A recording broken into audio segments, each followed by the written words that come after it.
दोस्तों, आज अपना विषय रहेगा 16वीं सदी के धार्मिक आंदोलन और भक्ति आंदोलन। चलो स्टार्ट करते हैं। भक्ति आंदोलन के प्रारंभिक प्रतिपादक थे तो ये थे रामानुजाचार्य। महाराष्ट्र में भक्ति संप्रदाय किसकी शिक्षाओं द्वारा फैला था तो ये फैला था संत ज्ञानेश्वर की। कबीर के गुरु कौन थे तो ये थे रामानंद।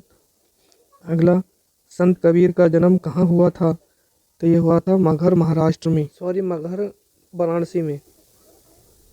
सभी भक्ति संतों के मध्य एक समान विशेषता थी, उन्होंने अपनी वाणी को उसी भाषा में लिखा जिसे उनके भक्त समझते थे।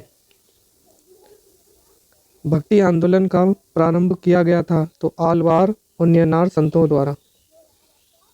रामानुजाचार्य के अनुयायियों को कहा जाता है तो ये कहा जाता था वैष्णव। आदि शंकर जो बाद में शंकराचार्य बने, उनका जन्म हुआ था तो कहाँ हुआ था? पश्चिमी बंगाल में। बीजक के रचयिता कौन है तो ये हैं कबीरदास। भक्ति रस कवयित्री मीराबाई थी, एक राजपूत शासक की पत्नी।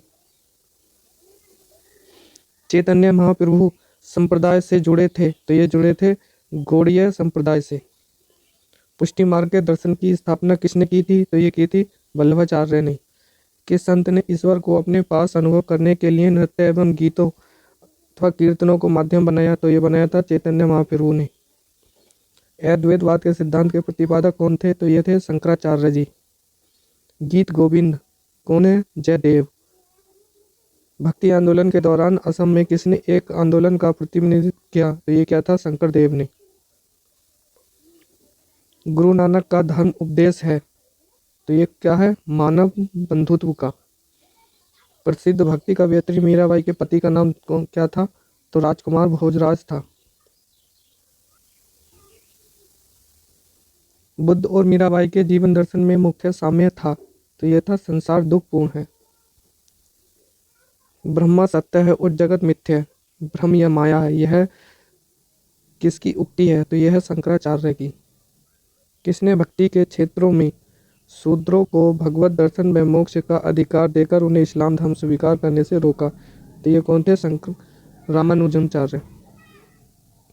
दक्षिण भारत का वह संत कौन था जिसने अपना अधिकार जीवन उत्तर भारत में वृंदावन में बिताया था तो ये बिताया था निम्बार्क आचार्य जी ने। भक्त तुकाराम कौन से मुगल सम्राट के समकालीन थे तो ये थे जहांगीर के।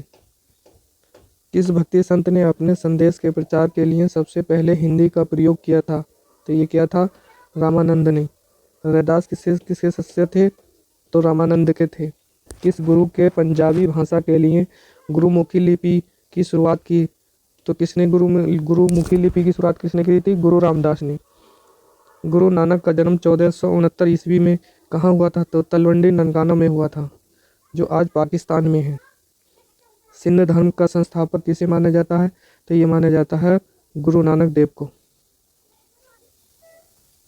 चैतन्य महाप्रभु का जन्म स्थल है तो यह है नदिया या फिर नवद्वीप। शिवाजी के आध्यात्मिक गुरु कौन थे तो ये कौन थे? शंकरदेव। भक्ति आंदोलन की दो मुख्य धाराएं कौन सी थी तो ये थी, एक निर्गुण थी और एक सगुण थी। निर्गुण परंपरा के सर्वाधिक प्रसिद्ध व लोकप्रिय संत कौन थे तो ये थे कबीरदास और नानक देव थे। मूलक दास ने किसका गौर विरोध किया तो ये किया था तीर्थ यात्रा व मूर्ति पूजा का।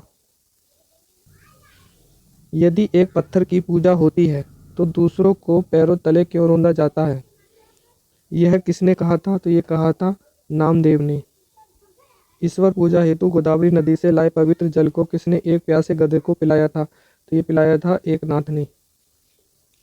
एक शंकराचार्य किस मत के संप्रदायक थे तो अद्वैतवाद के थे।